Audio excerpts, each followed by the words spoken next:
नमस्ते दोस्तों। मैं आज आपको एक ऐसी कहानी सुनाने वाली हूँ जिससे आपके रोंगटे खड़े हो जाएंगे। यह है फिलिपिनो हॉरर मूवी नॉक्टर्नो की कहानी, यानी कि कुमा कतोक। सोचिए, एक अंधेरी रात में कोई आपका दरवाज़ा खटखटाए। ये दरवाजे पे 3 बार खटखटाते हैं और आप दरवाज़ा खोलें तो 3 दिन बाद उसकी मौत हो जाती है। तो आई एम श्योर आपके रोंगटे खड़े हो जाएंगे। और आज की इस मूवी की डिमोनिक कहानी इसी पे आधारित है। तो चलिए बढ़ते हैं आज की इस हॉरर कोस्टर राइड पे। कहानी की शुरुआत में हम जो नाम की लड़की को देखते हैं जो कि काफी डरी हुई थी। हम देखते हैं कि उसे अपने घर से अजीब अजीब आवाजें सुनाई दे रही थी और वो बहुत डरी हुई थी और इसी चीज से डर कर वो भाग जाती है। और जब वो रास्ते में थी तो कोई शक्ति उसका पीछा कर रही थी, इसीलिए जो भागकर अपने बॉयफ्रेंड मानू के पास पहुंचती है। यहाँ मानू उसे संभालता है और अपने साथ अपने होटल में ले जाता है। दोस्तों, मानू होटल का मालिक था। अब कमरे में अंदर जाने पे जो उसे बताती है कि कोई उसका पीछा कर रहा है, लेकिन मानू को कुछ भी दिखाई नहीं दे रहा था। यहाँ जो मानू को अपने माँ के बारे में बताती है, जो उसे बचपन में अजीब कहानियां सुनाया करती थी, जो शायद उसकी माँ ने नंस से सुनी थी, क्योंकि उसकी माँ का बचपन नंस के साथ गुजरा था। जो की माँ बचपन से ही उसे ये कहानी बताती आई थी कि अंधेरा होने के बाद अगर दरवाजे पे कोई 3 बार खटखटाए तो दरवाजा मत खोलना, वरना उसे श्राप लग जाएगा। लेकिन एक रात जब जो को दरवाजा खटखटाने की आवाज सुनाई दी थी, तो उसने अपनी माँ की बात को ना मानते हुए दरवाजा खोल दिया था, क्योंकि जो चेक करना चाहती थी। पर जो ने जब दरवाजा खोला तो घर के बाहर कोई भी नहीं था और उसी समय उसे एक काली आकृति दिखाई दी थी, जिससे डर कर उसने दरवाजा बंद कर दिया था। और तभी उसकी माँ उसके पास आकर चिल्लाई थी कि उसने दरवाजा क्यों खोल दिया। और दोस्तों, ये घटना जो के साथ 3 दिन पहले घटी थी और तब से उसके साथ डिमोनिक चीजें हो रही हैं। लेकिन उसका बॉयफ्रेंड मानू अभी भी इस पर यकीन नहीं करता। उसे लगता है कि जो की माँ की कहानियों ने उस पर बुरा असर डाला है। पर तभी जो को उल्टी हो जाती है और उसकी तबीयत खराब हो जाती है। जो कि खराब तबीयत देख के मानू दुकान पर जाना चाहता था, लेकिन जो उसे रोकती है क्योंकि वो श्रापित है।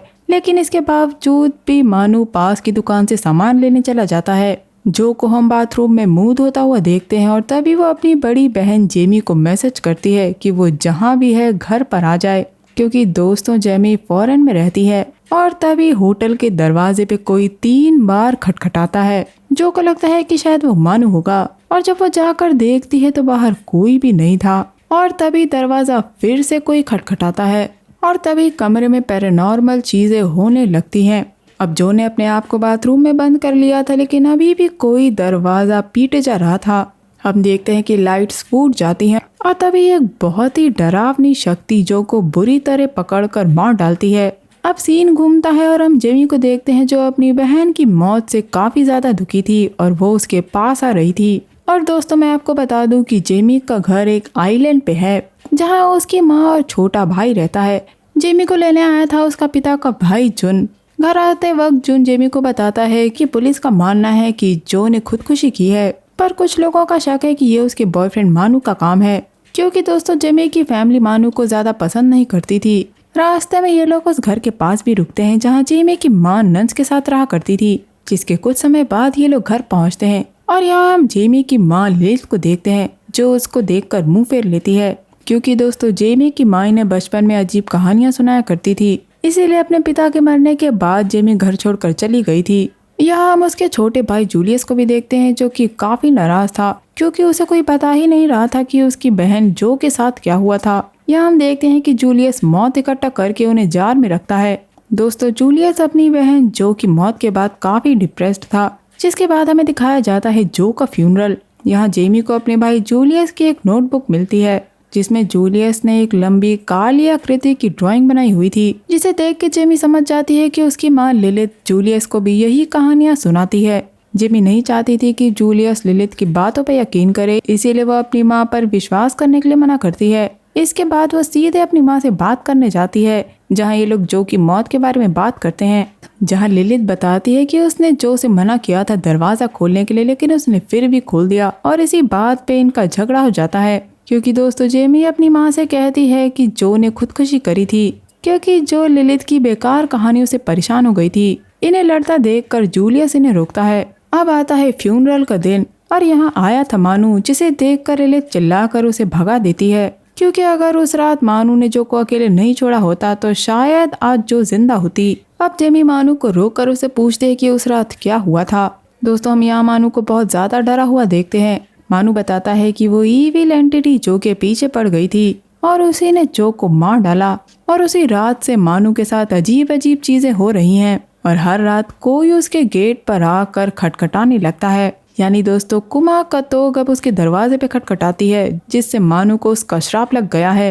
और जैसे कि हर हॉरर मूवी में एक कैरेक्टर ऐसा होता है जो बातों पे यकीन नहीं करता और जेमी को भी मानू की बातों पे यकीन नहीं था। वो मानू से लिलित की कहानियों पे विश्वास ना करने के लिए कहती है क्योंकि वो सारी कहानियां बकवास हैं। अब दोस्तों फ्यूनरल में सभी लोगों के जाने के बाद जेमी अपनी बहन का चेहरा देखती है तो पाती है कि उसके गले पे स्टिचेस लगे थे। ये देखकर उसे काफी बुरा लगता है और तभी उसके पीछे हम कुमा कतोक को खड़ा हुआ देखते हैं। यानी वहाँ कुमा कतोक की डिमोनिक एंटिटी आ चुकी है और अब दरवाजा 3 बार खटखटाया जाता है। जेमी उसे खोलने वाली होती है लेकिन उसकी माँ उसे रोकती है, लेकिन जेमी फिर भी दरवाजा खोल देती है। लेकिन दरवाजे पे कोई भूत नहीं बल्कि आया था जो इनके लिए खाना लेकर आया था। सीन अगले दिन पर जाता है जब हम देखते हैं कि जो को दफना दिया जाता है।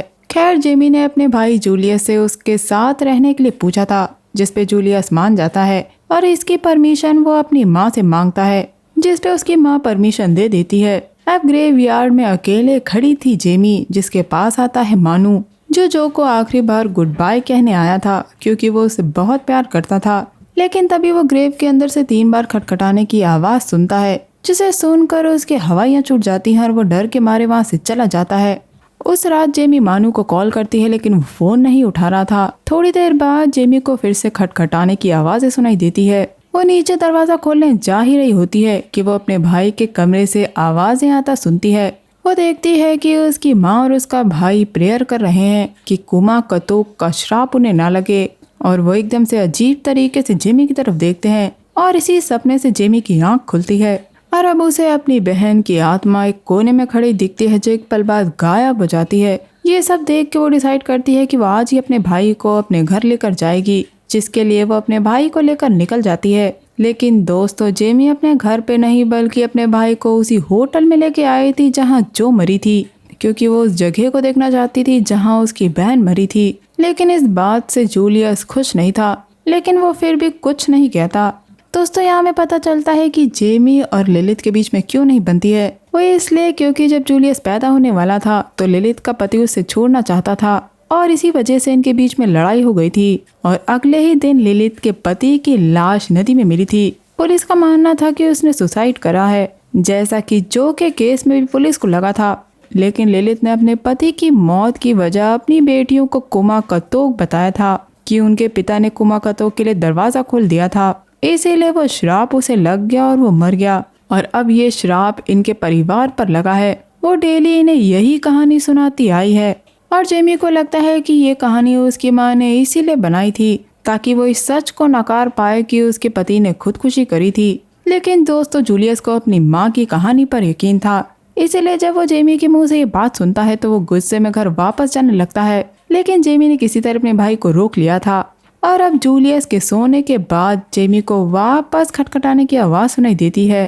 वो जाकर चेक करती है और यहाँ फाइनली वो दरवाजा खोल देती है, लेकिन बाहर कोई नहीं था। लेकिन जेमी को हॉल में खून पड़ा मिलता है और साथ ही साथ वहाँ किसी के चिल्लाने की आवाज आ रही थी। उस आवाज का पीछा करते करते जेमी उसी कमरे में पहुँचती है जहाँ जो मरी थी। उस कमरे का दरवाजा खुला हुआ था, इसीलिए वो अंदर चली जाती है और बाथरूम में देखती है कि शीशा टूटा हुआ था। लेकिन एकदम से ही वो चौंक जाती है क्योंकि बाथटब में खड़ा था मानू जो कुछ फुसफुसा रहा था। मानू की हालत बहुत खराब थी और वो बोल रहा था कि जो बिल्कुल सही थी। मानू यहाँ इसीलिए ऐसा बोल रहा था क्योंकि 2 रात पहले उसके गेट पे किसी ने नॉकिंग करी थी और तब मानू ने दरवाजा खोल दिया था और अब कुमा कतोक उसके पीछे पड़े हैं। जी हाँ, आपने सही सुना, पड़े हैं। दोस्तों अक्सर अलग अलग देशों के अर्बन लेजेंड्स होते हैं लेकिन वो एक ही एंटिटी बताई जाती हैं। लेकिन यहाँ पे कुमा कतोक 3 एंटिटीज का एक ग्रुप है जो कि बहुत लंबे डरावने होते हैं और काले कपड़े पहने होते हैं। अब दोस्तों जेमी मानू को शांत करवाती है और उसे अपने कमरे में ले जाती है। मानू की बातें सुनकर जेमी को लगने लगा है कि जो कहानियां उसकी माँ बचपन से सुनाती आई हैं उसमें कुछ तो सच्चाई है। और तभी मानू को कमरे में एक डरावनी आत्मा दिखाई देती है, जिससे डर कर वो चिल्ला देता है। लेकिन जेमी उसे किसी तरह शांत करवा कर सुला देती है। और अगले दिन जब जेमी की आंख खुलती है तो उसका भाई जूलियस गायब हो चुका था, क्योंकि जूलियस वापस घर चला गया था। दोस्तों, जूलियस बीमार पड़ गया था और लिलित उसकी देखभाल कर रही थी। और यहाँ जब उसकी बहन उससे मिलने आती है तो लिलित जेमी को भगा देती है। वो नहीं चाहती कि जूलियस जेमी के साथ रहे। दोस्तों, अब जेमी और मानू बात करते हैं। जब मानू जेमी से कहता है कि वो लौट जाए क्योंकि उस गांव में श्राप है। लेकिन दोस्तों, जेमी को अपनी बहन की मौत का कारण जानना है। और इन्हीं बातों के बीच में जेमी मानू से पूछती है कि क्या कल रात उसने दरवाजे पे खटखटाया था। ये सुनकर मानू चौंक जाता है, क्योंकि वो जेमी के कमरे के पास गया भी नहीं था। यहाँ मानू जेमी को बताता है कि शायद कुमाकतोक का श्राप जेमी को भी लग गया है। और इसके बाद वो डर कर मारे भाग जाता है। लेकिन दोस्तों, जेमी उसका पीछा करते करते उसके घर पहुंच जाती है, जहाँ पे घर के अंदर एक कमरे में पटकने की आवाजें आ रही थी। जब जेमी अंदर चेक करती है तो हैरान रह जाती है, क्योंकि मानू अपना सर दीवार पर पटक रहा था। वो जेमी को देखकर चिल्लाता है और तभी जेमी को कमरे के कोने में कुमाकतोक खड़ी दिखती है और दरवाजा अपने आप बंद हो जाता है। यानी कुमाकतोक ने मानू को भी मार डाला था। ये देखकर जेमी के होश उड़ जाते हैं और फाइनली बेवकूफ़ी करने के बाद जेमी को अब जाकर श्राप की बात पर यकीन होता है। हम देखते हैं कि वहाँ पुलिस और एम्बुलेंस आ जाती है। जेमी से मिलने आता है जून, जो उसे एक कब्रिस्तान ले जाता है। दोस्तों, ये वही कब्रिस्तान था जहाँ उसकी बीवी की कब्र है। और यहाँ जून सारी कहानी बताता है। दोस्तों, लिलित को पता था कि जेमी के पिता को श्राप ने मारा है और उसकी इस बात पे सिर्फ जून ने यकीन किया था। जून श्राप के बारे में पता लगाना चाहता था और इस चक्कर में उसे श्राप लग गया था और उसके पास जीने के लिए सिर्फ 3 दिन थे। दोस्तों, यहाँ में पता चलता है कि ये श्राप तोड़ा जा सकता है। कुमाकतोक के श्राप को तोड़ने के लिए कुमाकतोक को एक इंसानी आत्मा की जरूरत होती है। और जब ये बात जून की पत्नी को पता चली थी तो जिस रात कुमाकतोक जून को लेने आए थे उस समय उसकी पत्नी बीच में आ गई थी और उसने अपना सैक्रिफाइस दे दिया था। और इसी वजह से जून अभी तक जीता आया है और कुमाकतोक को एक आत्मा मिलते ही सब कुछ ठीक हो जाएगा। दोस्तों, जून की फैमिली तो अब नहीं थी, लेकिन जेमी की फैमिली को उसकी जरूरत थी। और यहाँ जून अपना प्लान बताता है कि जब कुमाकतोक जेमी को लेने आएगी तो वो अपना बलिदान दे देगा, जिससे जेमी की जान बच जाएगी। लेकिन जेमी को ये बिल्कुल अच्छा नहीं लगता, इसीलिए वो गुस्से में वहाँ से चली जाती है। और दोस्तों, यहाँ चीजें रुकती नहीं है। जेमी के साथ अभी भी अजीब चीजें हो रही थी। रात में सोते वक्त उसे अपनी बहन का धुंधला चेहरा नजर आता है और उठने पे उसे फिर से खटखटाने की आवाज सुनाई देती है। वो खिड़की से देखती है कि उसकी माँ नीचे खड़ी है एंड ऑफ कोर्स वो अपनी माँ को लेने के लिए नीचे जाती है और देखती है कि उसकी माँ एकदम से गायब हो जाती है। और तभी कुमाकतोक का हाथ दरवाजे पर आता है, जिसे देखकर जेमी डर के मारे अंदर जाती है। लेकिन कुमाकतोक ने उसे घेर रखा था। तभी एक एंटिटी उस पर अटैक कर देती है और बचने के लिए वो अपने आप को एक रूम में बंद कर लेती है। लेकिन दरवाजा बार बार कोई पीटे जा रहा था और अब जेमी अपने आप को बाथरूम में बंद कर लेती है और रात वहीं गुजारती है। रात की इस घटना के बाद जेमी अपने भाई को बचाने जाती है ताकि उसे ये श्राप ना लगे। तभी कुमाकतोक का ग्रुप इनके घर पर आता है और तीनों कुमाकतोक ने इन्हें घेर रखा था, जो घर के बाहर और अंदर भी थे। खुद को बचाने के लिए ये दोनों छिप जाते हैं और जेमी एक चाकू ले लेती है। तभी इनके घर पर आता है जुन और ये लोग भागकर जुन के पास आते हैं और सारी बात बताते हैं। यहाँ से जुन इन्हें अपने घर ले जाता है। कुछ समय बाद जुन के घर पर लिलित आती है और यहाँ जेमी अपनी माँ से माफी मांगती है, क्योंकि उसने अपनी माँ को गलत समझा था और उसके सच पर यकीन नहीं किया था। अब माँ बेटी के बीच में सब कुछ ठीक हो जाता है।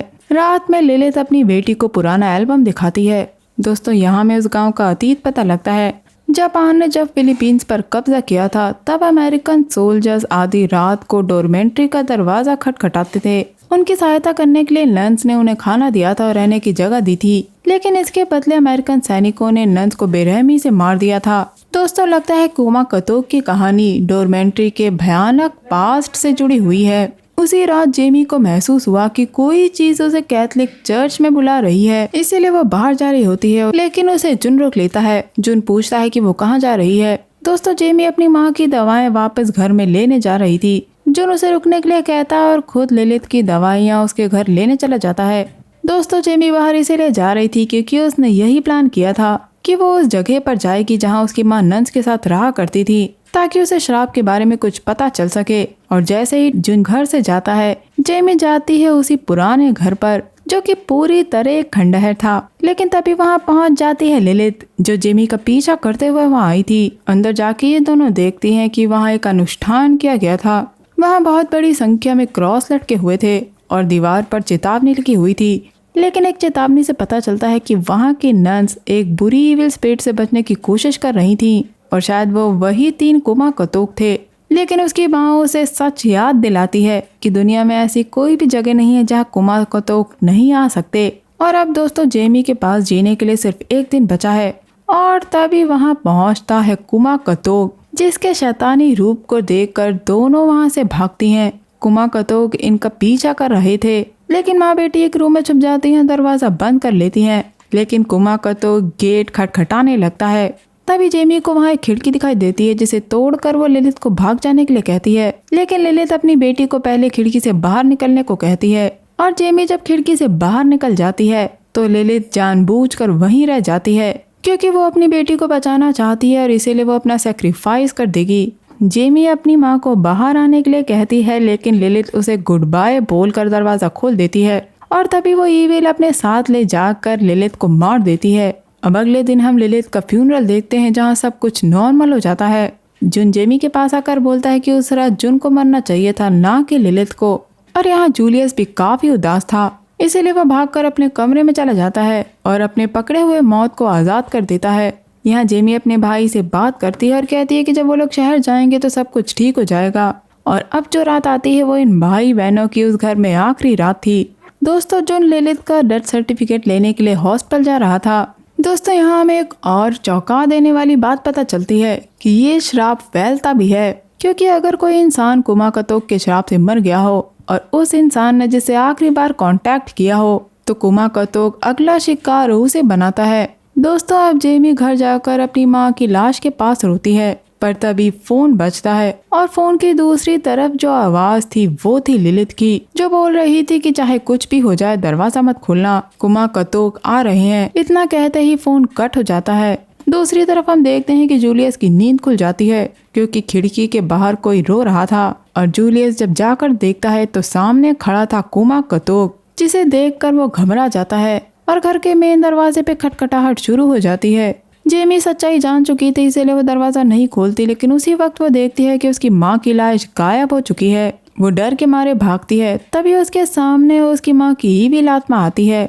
वो अपनी माँ की आत्मा से इतना डर गई थी कि वो डर के मारे मेन दरवाजा खोल देती है और दरवाजे के बाहर खड़े थे कुमा कतोक, जो जेमी को भी मार डालते हैं। दोस्तों नन्स के साथ लिलित का जुड़ाव इन सारी बुराइयों की जड़ था, क्योंकि उस जगह बड़े होने के अपने एक्सपीरियंस से उसने कुमा कतोक के श्राप को झेला था। हालांकि श्राप की जड़ हमें नहीं बताया गया है, लेकिन अच्छा होता अगर मूवी में लिलित के बैकग्राउंड को थोड़ा दिखाया जाता। दोस्तों मूवी में हमने देखा कि जूलियस मॉथ्स को पकड़ा करता था। ये जूलियस के खुद के भाग्य को दिखाता है कि वो कैसे अपनी माँ की ही जगह पर बंद था, और जब उसकी माँ का देहांत हुआ तो उदास होकर जूलियस एक मौत को आजाद कर देता है। उसकी हरकत उसकी दुर्दशा दिखाती है, क्योंकि अब उसके घर पर कुछ नहीं बचा था और अब वो वहाँ से निकलकर अपनी बहन के साथ जाना चाहता था। दोस्तों मूवी के एंड में हमने देखा कि कुमा कतोक ने जेमी को तो मार दिया, लेकिन जूलियस के साथ क्या हुआ ये नहीं दिखाया गया है। तो दोस्तों ये मान लेना ठीक होगा कि कुमा कतोक के हाथ उसका भी दुखद अंत हुआ। तो दोस्तों ये था मेरा movie explanation Filipino horror movie Nocturno को लेकर। उम्मीद करती हूँ आपको ये वीडियो पसंद आया होगा। वीडियो पसंद आया है तो लाइक ज़रूर करिएगा और सब्सक्राइब ज़रूर करिएगा। मैं आपसे मिलूंगी अगले वीडियो में एक और अच्छी कहानी के साथ। तब तक के लिए अपना बहुत ख्याल रखिए। Stay safe, keep hunting, lots of love.